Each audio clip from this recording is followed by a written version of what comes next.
national states of Europe had the financial wherewithal necessary to establish hegemony over its New World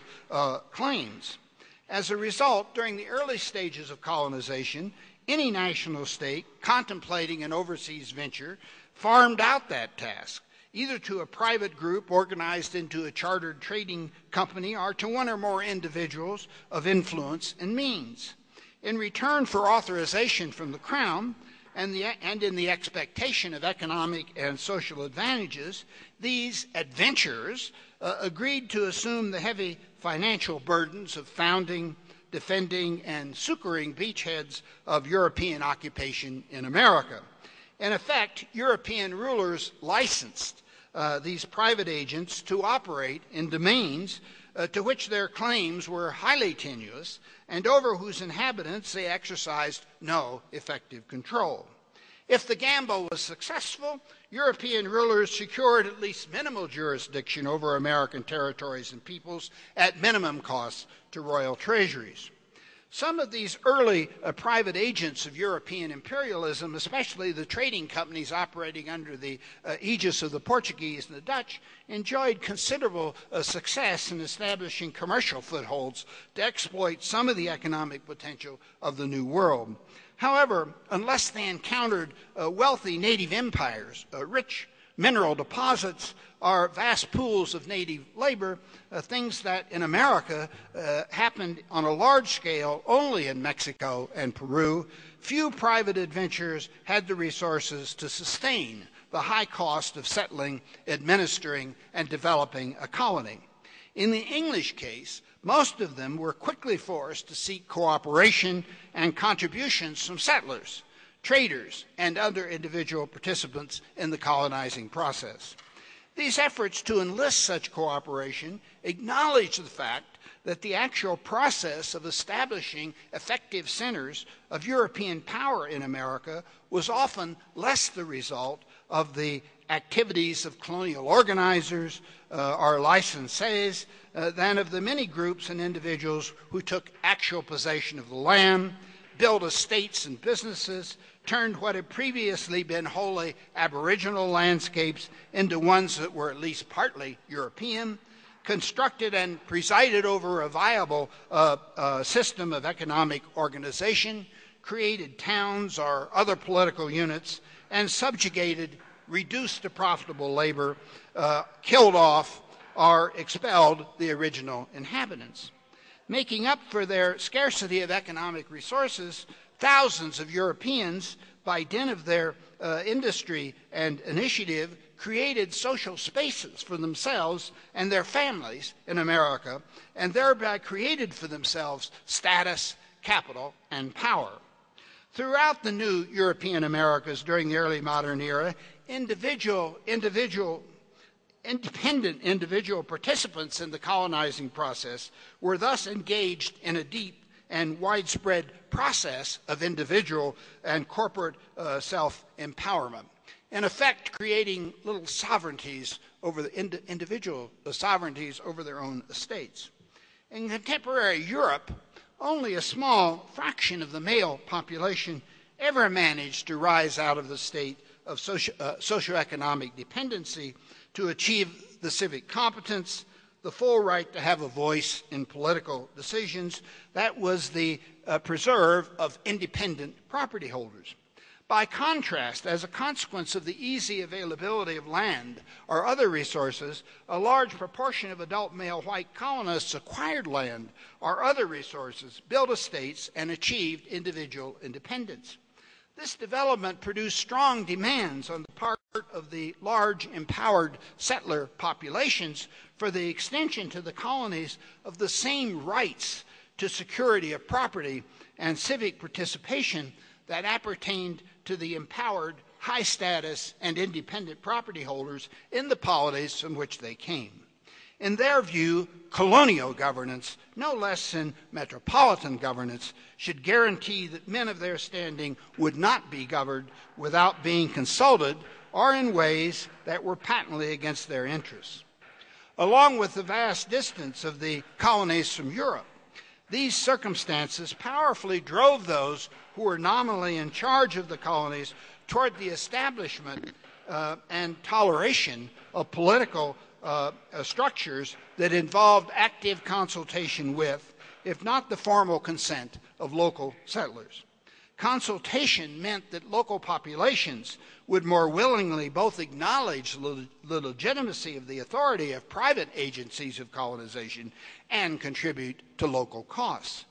The earliest stages of colonization thus resulted in the emergence in the new colonial peripheries of many new and relatively autonomous centers of European power that, insofar as their domestic life was concerned, were effectively under local control.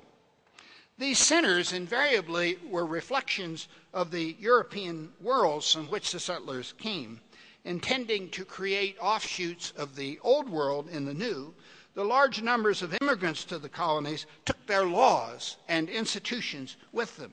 and made them the primary foundations for the new societies they sought to establish. For these societies, these laws and institutions functioned as a concomitant of immigration. They were not, as one scholar has noted, imposed upon settlers, but claimed by them. They served as a vivid and symbolically powerful badge of the immigrants' deepest aspirations to retain in their new places of abode their identities as members of the European societies to which they were attached. Identities that, in their eyes, both established their superiority over and sharply distinguished them from the seemingly rude and uncivilized people they were seeking to exploit or dispossess. The English settlements established in North America, the West Indies, and the Atlantic islands of Bermuda and the Bahamas in the 17th and 18th centuries provide a case study of the way this process worked. Among the main components of the emerging identity of English people in early modern England, the Protestantism, and increasingly during the 18th century, the slowly expanding commercial and strategic might of the English nation were both important. Far more significant, however, were the systems of law and liberty that contemporary English and many foreign observers seem to agree distinguished English people from all other people on the face of the globe. The proud boast of the English was that through a variety of conquests and upheavals, they had been able, in marked contrast to most other political societies in Europe, to retain their identity as a free people who had secured their liberty through their dedication to what later analysts would call the rule of law. A long-developing tradition of jurisprudential political discourse supported this boast. Emphasizing the role of law as a restraint upon the power of the crown, the tradition was rooted in such older writings as Sir John Fortescue De Laudibus Legum Angliae, written during the 15th century, but not published until 1616, and elaborated in a series of important works by several of the most prominent judges and legal thinkers of the early 17th century, including Sir Edward Coke, Sir John Davies, and Nathaniel Bacon. Excuse me. Writing in an age when, except in the Netherlands, every other major European state was slipping into absolutism, and England's own first two Stuart kings seemed to be trying to extend the prerogatives of the crown and perhaps even to do away with parliaments in England, these early 17th century legal writers were anxious to erect legal and constitutional restraints that would ensure the security of life, liberty, and property against such extensions of royal power. This emerging jurisprudential tradition rested on a distinction already fully elaborated by Fortescue between two fundamentally different kinds of monarchy, regal and political. Whereas in a regal monarchy like France, I'm here really quoting from Fortescue, what pleased the prince had the force of law. In a political monarchy like England, the regal power was restrained by political law. Bound by their coronation oaths to the observance of English laws, English kings could neither change laws at their pleasure nor make new ones without the assent of the subjects. The happy result of this system, according to Fortescue, was that the English people, in contrast to their neighbors, were governed by laws to which they had consented. And as Cook and other writers point out, this was as true for the common law, to which the people assented through long usage and custom, as it was for statute law passed by the parliaments to which they sent representatives.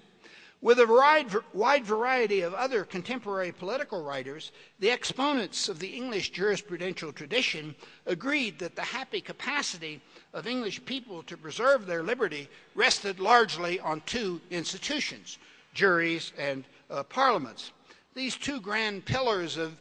English liberty, declared Cook, provided English people with a greater inheritance than they had ever received from their immediate progenitors. For Englishmen, liberty was thus not just a condition enforced by law, but the very essence of the emerging national identity.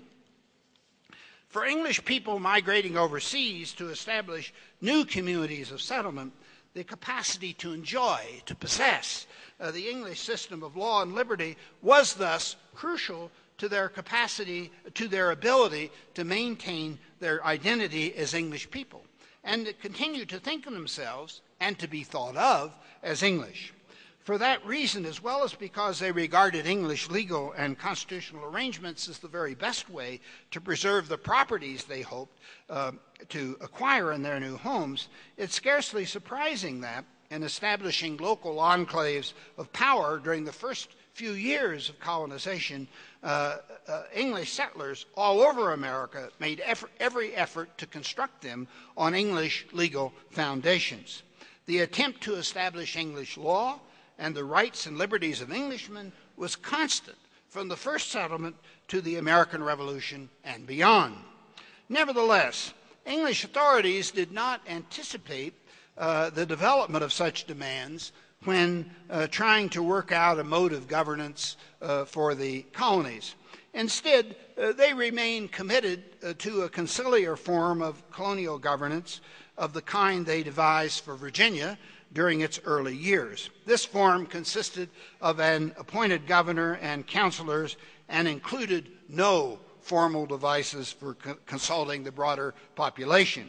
And they continued, English authorities continued for several decades to think of this conciliar form as the norm of English colonial governance. But several developments during the early stages of the colonizing process encouraged the development of a representative component in the emerging colonial constitutions. To entice settlers, colonial organizers early found that they had not only to offer them property in land, but also guarantee them the property and rights by which English people had traditionally secured their real and material possessions. Thus, in 1619, the Virginia Company of London found it necessary to establish a polity that included a representative assembly, through which the settlers could, in the time-honored fashion of the English, make and formally consent to the laws under which they would live. The new assembly, the first such body in England's still small American world, immediately claimed the right to consent to all taxes levied on the inhabitants of Virginia. The legal instruments of English colonization, letters patent, charters, proclamations, encouraged this attempt in three ways. First, they often specified that the settlers and their progeny should be treated as natural-born subjects of England, and thereby strongly suggested that there would be no legal distinction